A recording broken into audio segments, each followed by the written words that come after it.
मंत्री कोण असतील हे देखील पाहूया ग्राफिक्सच्या माध्यमातून।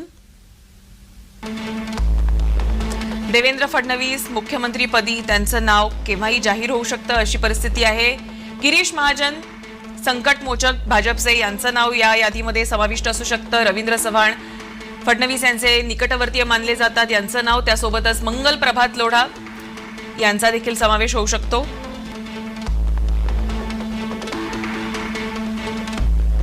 चंद्रशेखर बावनकुळे यांची वर्णी लागू शकते। मंत्रिमंडळामध्ये आशिष शेलार यांचं नाव आहे। शिवेंद्रराजे भोसले राजघराण्यातलं नाव, यांची देखील यावेळी वर्णी लागू शकते अशी शक्यता आहे।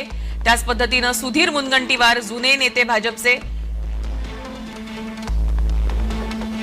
राहुल कुल यांचं नाव यावेळी नवीन चेहरा या यादीमध्ये त्यांचं नाव नक्कीच आहे। माधुरी मिसाळ भाजपचा महिला चेहरा यांचं नाव आहे।